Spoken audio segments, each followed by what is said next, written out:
Naranasan mo na ba na pagkatapos ng isang gabing punong-puno ng init at passion, imbis na mas maging malapit kayo ng partner mo, mas lalo kang naramdaman na parang walang laman? Na para bang hindi ka kasali, kundi isa ka lang manonood sa isang bonggang palabas? Kung oo, ibig sabihin, mayroon kang naramdaman na napakahalaga. Ngayon, pag-uusapan natin ang isang napakasensitibo ngunit kritikal na paksa, ang pakikipagtalik sa isang narcissist. Tatalakayin natin ang 10 mahahalagang pagkakaiba na makakatulong sa iyo para maintindihan kung ano talaga ang nangyayari sa likod ng saradong pinto ng inyong kwarto. Manatili hanggang dulo dahil hindi lang natin aalamin kung paano mo makikilala ang mga red flags na ito, kundi mauunawaan mo rin kung bakit ito nangyayari. Pangako, may ilang puntos na talagang ikagugulat mo at posibleng magmulat sa iyo tungkol sa kasalukuyan o nakaraang relasyon mo. Simulan na natin. Bago tayo tuluyang sumisid sa mga detalye, linawin muna natin ito. Ang narcissism ay hindi lang simpleng pagiging self-obsessed o mataas na pagtingin sa sarili. Sa clinical sense, ito ay isang personality disorder kung saan ang isang tao ay lubos na nangangailangan ng paghanga at pag-idolo, ngunit wala silang kakayahan sa empathy o pakikiramay.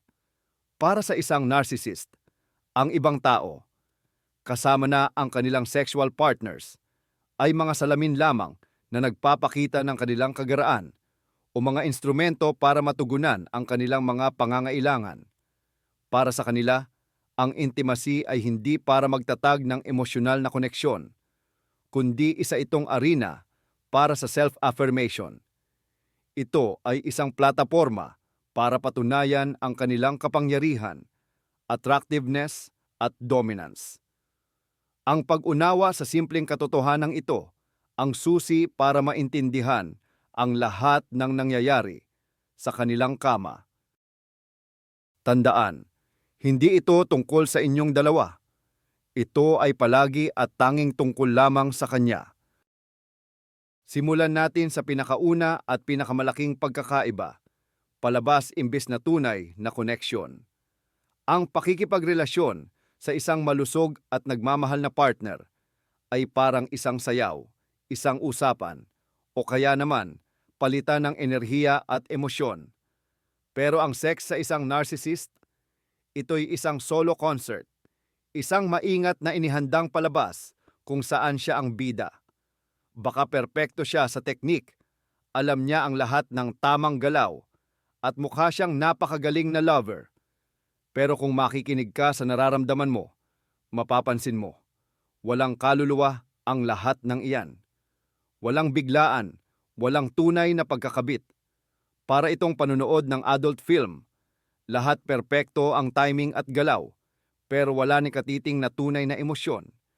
Ikaw ang gaganap bilang isang humahanga na manunood, at siya naman ang performer na naghihintay ng palakpakan pagkatapos ng palabas. Isipin mo ang isang artista na perpekto ang pagganap sa pag-iibigan, pero pagkasabi pa lang ng direktor ng cut, biglang babalik sa pagiging walang pakialam ang mukha niya. Bakit kaya nangyayari ito? Simple lang ang sagot. Narcissistic supply. Hindi katawan mo o kaluluwa mo ang kailangan ng narcissist. Ang kailangan niya ay ang matinding paghanga mo, ang reaksyon mo, ang mga ungol mo, at ang matinding tuwa mo. Iyan ang nagpapalakas ng kanyang ego.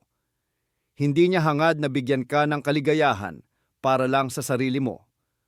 Ang gusto niya, bigyan ka ng pleasure para kumpirmahin mo sa kanya kung gaano siya kahusay, ka-irresistible, at siya ang pinakamagaling na mangingibig sa buong mundo.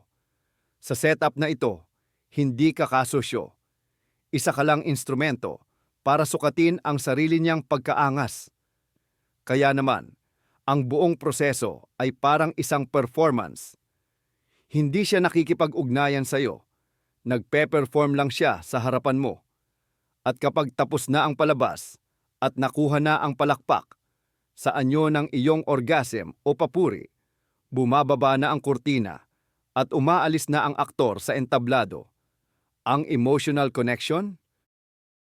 Hindi lang niya kailangan, nakakaistorbo pa yan sa kanya.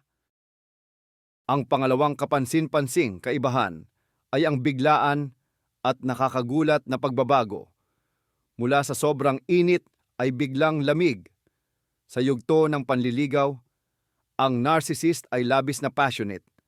Talagang binobomba ka niya ng atensyon at mga papuri. Mapapaisip ka na parang ikaw lang ang laman ng isip niya. Kaya niyang magsalita ng matagal tungkol sa pagnanais niya sa iyo. Gumagawa ng isang hindi kapani-paniwalang kapaligiran ng pananabik. Sa kaniyang mga yakap, mararamdaman mo na ikaw ang pinakaminamahal at pinakaginugustong babae sa mundo. Ang yugtong ito ng idealization o love bombing ay umaabot din sa inyong buhay intimate. Gagawin niya ang lahat para maniwala ka na iyon na ang pinakamagandang sex na naranasan mo, na wala ka pang nakita o naramdamang ganitong chemistry noon. Nakakabulag ito at lumilikha ng matinding dependency. Nagsisimula kang maniwala na nakita mo na ang the one, ang tanging taong nakakaintindi at nakakaramdam sa iyo sa ganoong kalalim na level. Pero ito ay simula pa lamang ng palabas. Pero ang ikalawang bahagi, na siyang magbubunyag talaga kung sino ang narcissist, ay nagsisimula pagkatapos ng finale o pagtatapos ng gawaing iyon. Sa sandaling matapos ang akto, bigla siyang mag-iiba.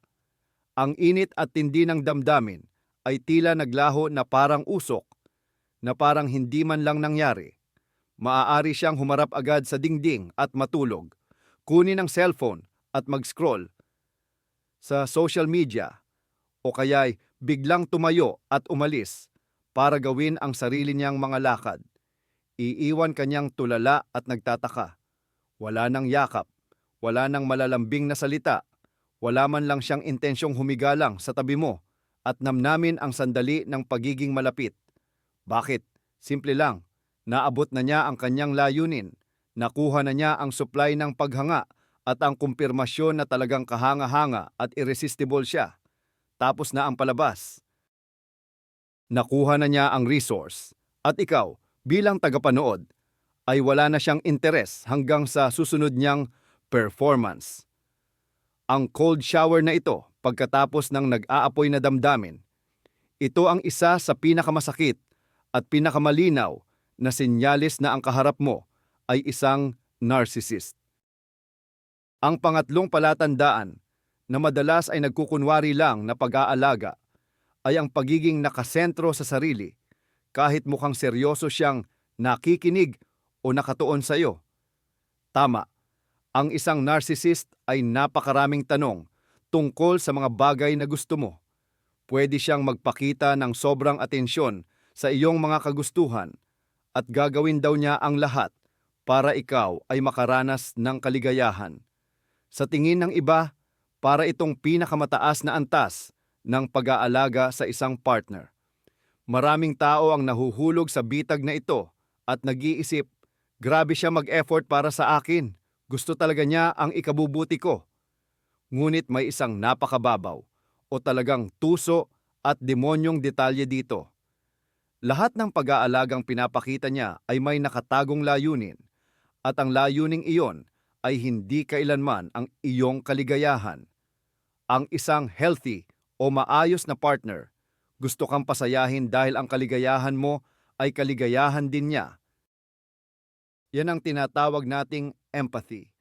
Pero ang isang narcissist, ibang-iba ang kanyang motibasyon. Ang motibasyon niya, ito ay ang makakuha ng kumpirmasyon ng kanyang galing at husay. Ang orgasmo mo sa kanya, hindi ito sandali ng koneksyon o pagiging isa. Para sa kanya, isa lang itong medalya o tropeo sa pagkapanalo. Isa lang, yan na check sa kanyang listahan ng mga achievement. Ang nasa isip niya, napaabot ko siya sa rurok, kaya ako ang Diyos ng kama. Ginagawa niya ito, hindi para sa iyo, kundi para sa sarili niya, para marinig lang niya sa iyo. kung gaano siya kahusay o kagaling. Ang sarap na nararamdaman mo ay isa lang paraan para lalo niyang mapalaki ang kanyang namamagang ego. Paano mo ito masusuri? Tingnan mo ang kanyang reaksyon pagkatapos. Naghihintay siya ng papuri. Maaari siyang direktang magtanong, "O, kumusta ako? Ako ba ang pinakamagaling?" Kung hindi ka magpakita ng matinding tuwa o sobra-sobrang reaksyon, baka magtampo siya, maging malamig, o magalit pa. Hindi ang tunay mong kaligayahan ang mahalaga sa kanya. Ang mahalaga lang ay ang grado ng kanyang performance. Parang pumasa lang sa isang eksaminasyon na kailangan ng excellent. Ang importante ay ang marka, hindi ang kaalamang natutunan mo. Dumako na tayo sa ika-4 na punto, ang kumpletong kawalan ng tinatawag sa sikolohiya na aftercare o yung paglalambing at pag-aalaga pagkatapos ng inyong pagsasama. Sa isang malusog na relasyon, hindi nagtatapos ang pagtatalik sa huling pisikal na pagdampi.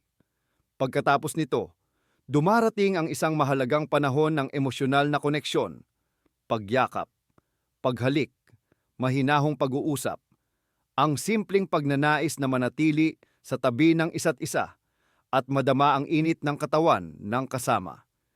Ito ang oras kung saan pinaka-vulnerable at bukas ang mga magkarelasyon at ang ganitong klasing lambing ang nagpapatibay sa kanilang ugnayan. Ngunit sa isang narcissist, wala silang ganitong elemento. Wala talaga. Para sa kanila, aksaya lang ito ng oras. Tulad ng nasabi na natin, kaya niyang tumalikod na lang at matulog o magsimulang gawin ang sarili niyang mga bagay. Anumang pagtatangka mo na pahabain pa ang sandali ng pagiging malapit, yakapin sila o makipag-usap, malamang nasasalubungin ka lang ng inis o matinding kawalang interes. Ang ugat ng ganitong pag-uugali ay nakatago sa matindi niyang takot sa pagiging tunay na bukas o vulnerable. Ang emosyonal na koneksyon, lambing at pagiging tapat, lahat ng iyan ay nangangailangan ng empatya at kakayahang magkaroon ng malalim na ugnayan na wala talaga sa isang narcissist. Higit pa rito, ang ganoong klasing labis na lambing ay tinitingnan niya bilang sinyalis ng kahinaan. Nakuha na niya ang gusto niya, ang pisikal na kasiyahan at ang dose ng paghanga. Iyon na, tapos na ang transaksyon. Para sa kanya, ang anumang karagdagang emosyonal na pamumuhunan ay walang kabuluhan at mapanganib pa nga, dahil maaari siyang magmukhang mahina o umaasa. Kaya, nagtatayo siya agad ng pader pagkatapos na matapos ang pisikal na gawain. Kung palagi kang nakakaramdam ng matinding pag-iisa at pagkapabaya pagkatapos mismo ng pakikipagtalik, iyan ay isang napakalaking babala na hindi mo dapat ipagsawalang bahala. Ang panglimang pagkakaiba ay masasabing isa sa pinakamapaminsala. Ginagamit ng isang narsista ang sex bilang instrumento ng kontrol, pabuya at parusa. Sa isang healthy na relasyon, ang pagiging malapit o intimacy ay natural na pagpapakita lang ng damdamin at pagnanasa. Pero sa toxic na relasyon kasama ang isang narsista, ang sex ay nagiging parang pera o currency na ginagamit niya para makapagmaniobra. Halimbawa, kung gumawa ka ng isang bagay na hindi niya nagustuhan, tulad ng pagpapahayag ng sarili mong opinyon, hindi pagpayag sa gusto niya, o pagtuon ng pansin sa ibang tao, maaari kanyang parusahan sa pamamagitan ng pagkakait ng intimacy. Magiging malamig siya, magiging mailap, at tatanggihan niya ang lahat ng iyong pagtatangkang lumapit. Sa ganitong paraan, pinaparamdam niya sa iyo na ikaw ang may kasalanan at kailangan mong paghirapan ang atensyon niya o ang favor niya. Kaya naman, magsisimula kang mag-ingat na parang naglalakad sa tiptoe dahil sa takot, na baka may mali ka na namang magawa at muli kang tanggihan. Sa kabilang banda naman, maaari niyang gamitin ang sex bilang isang pabuya. Kapag naging good girl ka, kung pinuri mo siya, hinangaan, at sinunod lahat ng kanyang nais, bibigyan kanya ng gantimpala sa pamamagitan ng isang gabi ng matinding pagsasama. Ito ay lumilikha ng isang mapanganib na koneksyon sa isip mo. Para makatanggap ako ng pagmamahal at intimacy, kailangan ko siyang lubusang sundin at paligayahin. Ito ay isa ng klasikong pag-eensayo o conditioning at hindi isang relasyon. Ang sex ay hindi na nagiging gawa ng pag-ibig kundi nagiging isang panukso at panukat. Minsan, lalapitan ka niya. Sa ibang pagkakataon naman, bigla kanyang itutulak palayo. Gumagawa ito ng emosyonal na roller coaster na nakakapagod at sumisira sa iyong tiwala sa sarili. Patuloy kang nasa kalagayan ng pagkabalisa at kawalan ng kasiguraduhan. Kaya tuluyan mong nawawala ang kontrol sa iyong emosyonal at intimate na buhay. Ito ang pinakadalisay na anyo ng manipulasyon. Ang ika-6 na palatandaan ay ang pagiging mahilig sa panganib at ang sistematikong paglabag sa iyong mga hangganan. Madaling magsawa ang mga narcissist at patuloy silang naghahanap ng mas bago at mas matinding pampukaw para mapanatili ang kanilang ego. Sa sexual na buhay, makikita ito sa walang sawang paghahangad na sumubok ng bago, ng matindi, at kung minsan ay lantaran ng mapanganib. Walang masama rito, syempre, kung pareho naman kayong gusto at sumasang-ayon ng iyong partner. Pero ang problema sa isang narcissist, ang iyong gusto at ang iyong mga hangganan ay hindi mahalaga sa kanya. Pipilitin ka niya, hihikayatin, gagamitin ang iyong guilt, o aakusahan ka pa ng pagkukunwari para lang mapapayag ka sa isang bagay na hindi mo gusto o labag sa iyong kalooban. Ang iyong hindi ay hindi niya tinitingnan bilang iyong karapatan, kundi bilang personal na insulto at paghamon sa kanyang awtoridad. Hindi niya iniisip ang kaginhawaan mo. Ang mahalaga sa kanya ay ang makakuha ng panibagong dose ng adrenaline at maramdaman ang kapangyarihan niya sa iyo. Maaari kanyang pilitin sa threesome, sa unprotected contact, sa paggawa ng video, o sa mga gawaing tingin mo ay nakakababa ng iyong pagkatao. Kung tatanggi ka, galit ang isasalubong sa iyo, o kaya naman ay malamig na tampo at pagdaramdam. Delikado itong ugali dahil sa patuloy niyang paglabag sa iyong mga hangganan sa kama. Unti-unti niya rin itong sinisira sa lahat ng bahagi ng buhay mo. Sa hindi mo namamalayan, pumapayag ka na sa mga bagay na hindi mo sana kailanman papayagan, nawawala ang sarili mo at ang iyong self-respect o dignidad. Tandaan, sa malusog na relasyon, ang iyong hindi ay batas na hindi na kailangang pag-usapan. Pero sa relasyon kasama ang isang narcissist, ang iyong hindi ay simula pa lang ng tawaran. Ang ika-7 palatandaan ay isa sa pinakamapanganib at mapanlinlang na patibong dahil dito madalas silang nakakabingwit sa simula. Ito ang tinatawag na pagsasalamin ng inyong mga pantasya. Sa simula ng relasyon, nagiging perpektong kasintahan ang narcissist, iyong tipong galing sa pinakamalalim at pinakamatatapang mong pangarap.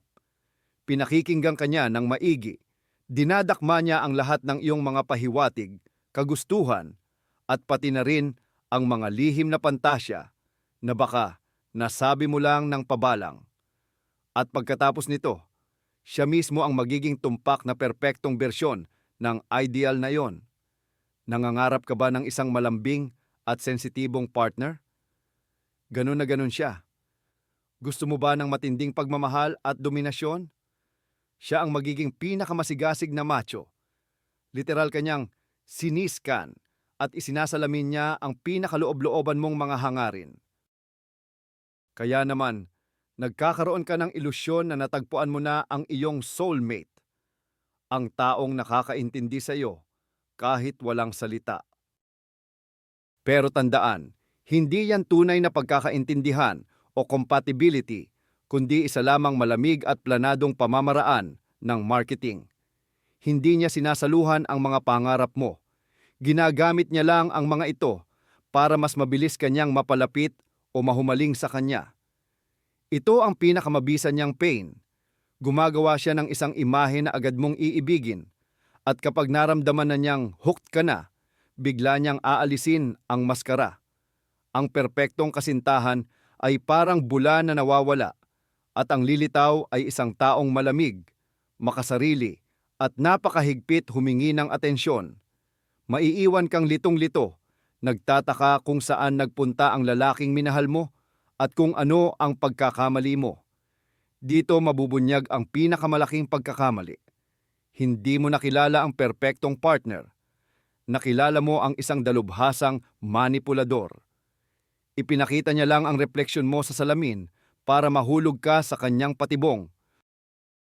Ang ikawalong pagkakaiba na mukhang maliit lang, pero napakahalaga kung tutuusin, ay ang palagian at halos walang kabusugang ang pangangailangan nila sa papuri at paghanga.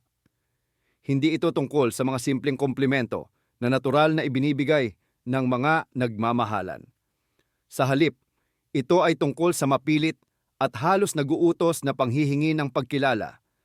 Sa gitna o kaagad pagkatapos ng pakikipagtalik, paulit-ulit na magtatanong ang isang narcissist para lang kumpirmahin ang kanyang kadakilaan, gaya ng, "Nag-enjoy ka ba?" Sabihin mo, "Ako ang pinakamagaling, di ba? Wala ka pang nakaranas ng ganito kasaya, tama ba? O kaya naman, aminin mo na para akong Diyos sa kama." Maaaring ulitin niya ang mga tanong na ito ng paulit-ulit at hindi siya titigil hanggat hindi siya nakakakuha ng detalyado at masigabong tugon. Tandaan, hindi ito simpleng pagpapakita ng kawalan ng self-confidence na mapapalubag mo lang. Ito ang uri ng gutom na kailangan niyang mapunan. Ang papuri mo sa kanya ay parang pagkain o tubig. Kapag hindi mo ibinigay ang inaasahan niyang paghanga, o malala pa, nagbigay ka lang ng neutral na komento, titingnan niya ito bilang isang trahedya at isang matinding insulto. Ang mood niya ay biglang sisimangot. Magiging malamig siya, magtatampo, o magiging agresibo pa nga. Maaari ka pa niyang pagbintangan na walang gana o walang utang na loob. Tandaan, ang isang malusog na lalaki ay masaya kapag masaya ka. Samantalang ang isang narcissist, natutuwa siya kapag sinasabi mo sa kanya kung gaano ka kasaya dahil sa kanya. Ito ang pinaka-esensyal na pagkakaiba ng tunay na kaligayahan at ng makasariling paggamit. Ang ikasyam na punto ay nagdadala sa atin sa pinakabuod ng problema, ang ganap na kawalan ng tunay na vulnerability o pagiging bukas sa kahinaan. Ang tunay at malalim na intimacy ay hindi lang umiikot sa pisikal na aspeto. Ito ang espasyo kung saan ang dalawang tao ay pwedeng maging ganap na bukas, tapat, at hindi natatakot na magpakita ng kahinaan sa isa't isa, nang walang takot na husgahan. Ito ang pinakamataas na antas ng pagtitiwala. Ngunit sa isang narcissist, hindi umiiral ang espasyong ito. Hindi siya kailanman magiging tunay na bukas sa iyo. Maaari siyang magkunwari na nagpapakita ng kahinaan, pero ito ay isa lamang drama o palabas na may layuning manipulahin ka. Halimbawa, maaari siyang magkwento ng mga nakakaiyak na istorya mula sa kanyang nakaraan para lang magpaawa at mas makontrol ka o mas mapalapit ka pa sa kanya. Ngunit hindi ito tunay na pagiging bukas. Isa lang ito sa mga ginagamit niyang instrumento ng kontrol. May matindi siyang takot na ipakita ang tunay niyang pagkatao, ang kanyang mga kahinaan at depekto. Ramdam kasi niya sa loob ang napakalaking kawalan at hiya. Ang kanyang bonggang panlabas na anyo ay isa lamang depensa. Para sa kanya, ang hayaang may makapasok sa likod ng depensang iyan ay katumbas na ng pagkawasak niya. Kaya, kahit sa kama, mararamdaman mo ang pisikal na pagkakadikit, pero sa emosyonal na antas, laging may nakaharang na pader na salamin. Nararamdaman mo, sa kaibuturan mo, na hindi mo maabot ang tunay niyang sarili. na palagi kanyang nilalagay sa distansya. Ang intimacy kasama ang isang narcissist ay laging one-sided lang. Ikaw ang nagbubukas ng sarili, nagbibigay, at nagpapasok sa kanya sa iyong puso. Subalit, siya naman ay nananatiling saradong tagamasid na kumukuha lang ng iyong enerhiya nang walang ibinibigay na kapalit. At panghuli, ang ikasampung pagkakaiba, ito ang nakakasakal na selos at pagiging possessive na madalas ipagkamali bilang pag-ibig. Ang isang narcissist ay sobrang seloso. Maaari kanyang tanungin ng tanungin, i-interrogate, i-check ang cellphone mo at kontrolin ang lahat ng pakikipag-ugnayan mo. Sa simula, baka nakakakilig pa ito. Mahal na mahal niya ako, kaya takot siyang mawala ako. Ganyan ang maiisip mo. Ngunit ang kalikasan ng selos na ito ay walang kinalaman sa pagmamahal. Para sa kanya, hindi ka isang minamahal na tao. Isa ka lang mahalagang resource, isang nagniningning na tropeyo na nagpapatunay sa kanyang status. Ang selos niya ay hindi takot na mawala ka bilang isang individual. Ito ay takot na mawala ang kanyang pag-aari at ang pinagmumulan ng kanyang narcissistic supply. Hindi niya kayang tanggapin ang ideya na ang bagay niya ay mapupunta sa iba. Ang selos na yan ay direktang nakakabit sa usapin ng sexualidad. Ang ideya pa lang na pwede kang mapunta sa iba, hindi lang masakit para sa kanya. Ito ay hindi niya kayang tiisin dahil direkta itong sumasaksak sa kanyang ego. Ibig sabihin, mayroon pang mas hihigit sa kanya na ang pagiging natatangi at walang katulad niya ay kinuwestiyon. Kaya ang kanyang sexualidad ay madalas nagiging paraan ng pagmarka ng teritoryo. Sa kanyang isip, siya ang may-ari sa iyo. Hindi ito ang romantikong pag-ibig na nababasa sa mga nobela. Ito ay purong instinct ng isang mapag-angkin na nagbabantay ng kanyang ari-arian. Ang ganitong klase ng pag-ibig ay hindi nagbibigay ng kalayaan o ng espasyo upang huminga ka. Ikukulong ka nito sa isang gintong hawla, kung saan kailangan mong maging kanya lang. Kailangan mong maging salamin ng kanyang liwanag at walang sawang pakainin ang kanyang walang kabusugang ego. Kaya, mag-summarize na tayo. Ano ba ang makikita natin kapag pinagsama-sama na natin ang 10 piraso ng puzzle na ito? Ang pakikipagtalik sa isang narsisista ay hindi isang sayaw ng dalawa. Ito ay isang solo concert na mayroon lamang iisang manunood. Ito ay isang teatro kung saan ang init ng damdamin ay tila dekorasyon lamang at ang iyong kaligayahan ay hindi ang layunin. Ito ay nagsisilbi lamang na palakpak na inaasahan niyang maririnig. Ang pinakamalaki at marahil pinakanakakagulat na konklusyon dito ay ito. Ang pinakaintimong gawain na likas na dapat maglapit sa mga tao ay nagagawang gamitin ng narsisista bilang kasangkapan para sa self-affirmation, ganap na kontrol at pag-ubos ng resources ng iba. Hindi niya kayo ginagawaan ng pag-ibig. Kinokonsumo niya ang inyong enerhiya, ang inyong oras at ang inyong paghanga.